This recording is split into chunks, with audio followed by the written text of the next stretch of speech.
This is week 9 of this thing I'm doing.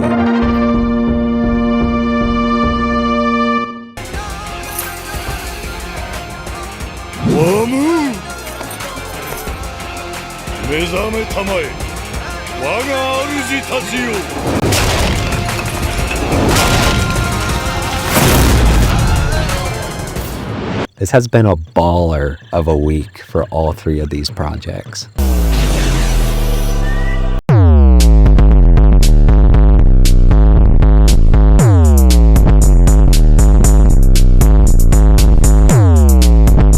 Before we get into that though, I'm going to be changing the format of the videos that I'm doing. Rather than covering each day of the week, I'm just going to cover each project.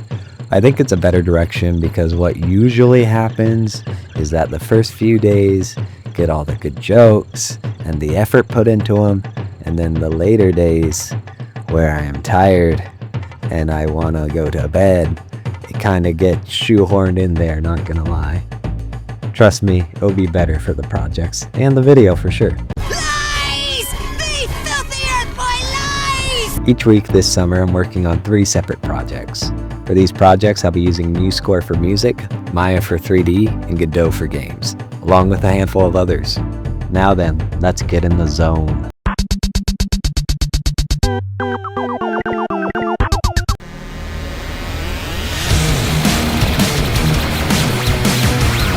Zoning out is really commonly associated with lack of focus. It's just like I'm paying attention to something different than what I should be paying attention to, than maybe a conversation that's being had at hand. It is what it is.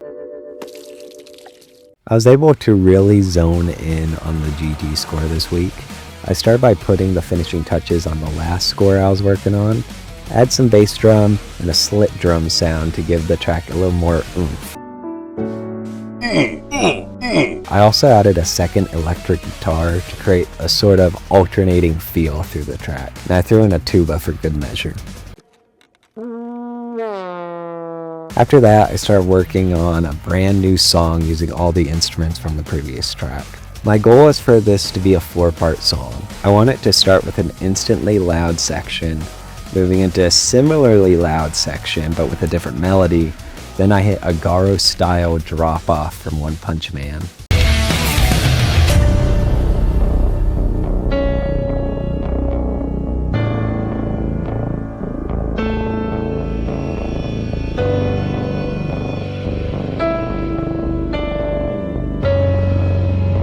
Before finishing it with a big return and strong ending.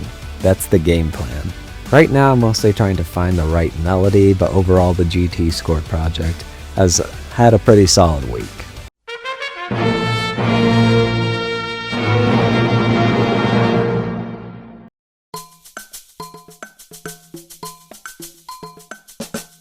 This is purple. Now. Blue? Now. I started creating a snowflake PNG in Clip Studio Paint. Rather than modeling individual snowflakes, it made more sense for what I'm doing to create them as a texture instead. I start with white flakes, then I added a gray layer behind it just to give it some extra detail and depth. After that, I applied the texture to a few objects and placed it around and played around with the positioning.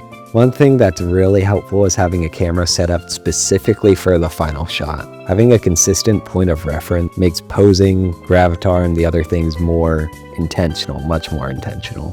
I also fixed up the cave coloring I was working with, started experimenting on the reflections of the silver tablets attached to Gravatar's back. There's actually a pretty easy way to make things reflective in Maya, but it's been a bit since I've actually used it, so I'm a little rusty. I'll probably need to talk with a buddy of mine to figure it out. He's part of the Council of Maya students, you see.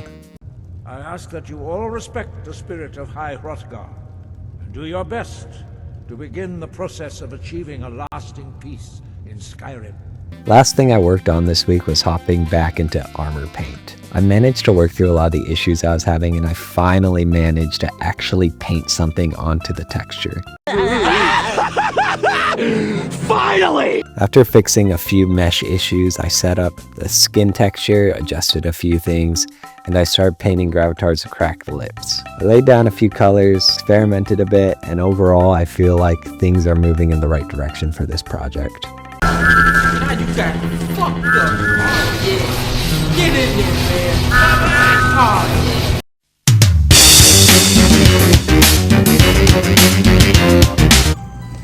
Yo, check it out, I got it working.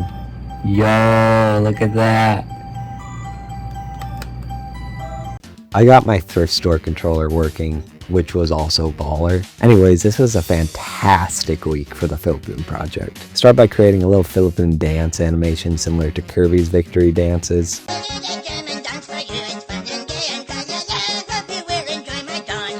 The first step was getting the sprite positioning where I wanted it. After that, I started adding small animation changes, followed by a spinning animation. For spins, it's important not to have a solid black outline around the character like I normally do. Letting some colors streak creates a blur effect that sells the motion a lot better than if it was all black and outlined. While working on it, I tried giving Philippine a smile. It never looked right. It did not look right.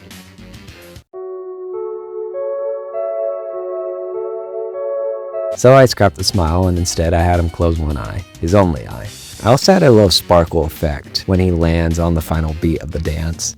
It was a very fun animation to make, honestly, and I'm excited to see it in-game. I also worked on the attack animation, but forgot to record half of it. Well, butter my biscuit, goddammit, cause what the fuck was that? What I did record, I added a standing attack and the flying somersault attack. After that, I moved on to drawing the background. For this, I took screenshots of each section of the level and dropped them into A-Sprite. I wanted everything to feel like it was drawn by a cold, robotic, digital hand. Nanomachine, son! So after stitching everything together, I created the sky, the ground, and started drawing the background piece by piece. I experimented with a few boring colors, but settled on just the teal foreground color with a dark green-blue backdrop. I took a quick break from that and created an interactable hand object. The idea is that when you touch it, it loads a cutscene where Philippine makes an arrangement with a hand, kind of like the contracts in Persona 5. I am thou. Thou art I. Call upon my name and release thy righteous rage. Reveal the strength of thy will to seek the truth on thine own, though thou be chained down by hell itself. Come, Arsene! But with Kirby. After some coding, I eventually got it working. Then I finally, after 10,000 years, figured out how to make enemies walk. After 10,000 years, I'm free! It's time to conquer Earth! I placed the enemies throughout the level, and somehow, after all the troubleshooting, I realized that was a simple mistake. Mark, look, I made a mistake. A steak? Yes. I got my lefts and rights confused. I'm not even entirely sure why it works now, because the logic still feels a little weird, but basically I swapped the left rays and the right rays, and it just figured itself out. So I was like, okay. After that, I started programming the fox enemy. Since I already had an enemy template, it was much easier to set up. There's still some troubleshooting with the raycast, but which basically tells the fox something is in front of it or near it, but I managed to figure that out as well. The pounce attack still isn't working properly. I even did a little consulting with ChatGPT to see what might be causing it, but I can really figure it out. But by the end of the week, the fox now prepares to attack you when you approach it, and then it attacks when you're within range. Next, I finally started adding some sound effects to the game. Score has a little habit where notes don't stop when the measure ends, they just keep going. What that means is a half-second sound effect ends up exporting as a 4-second MP3, which is not ideal for just a quick snappy sound. That made troubleshooting the audio a little tricky until I realized the sounds weren't actually playing the way I expected. Lots of troubleshooting. Later, I did go back and start working on the background again. I thought I might get a clearer vision by sketching things out on paper first, but honestly, the results weren't much better, so I stuck with A-Sprite. I also got more organized with my layers because I was starting to get confused of just what was where and where was what. From then on, I just kept adding and refining things throughout the level. A lot of it was repetitive work, but needed to be done, and I was happy to do it. I did a bunch of other stuff too, but at this point I rambled on long enough. Overall, it was an absolutely stellar week for the Philippine project. I'm excited to see what's next for it. Sure, there'll be more grinding ahead, but I honestly don't mind. This project and the rest of them have honestly been a big reason this summer has been so much fun. Anyways, yeah, on to the results.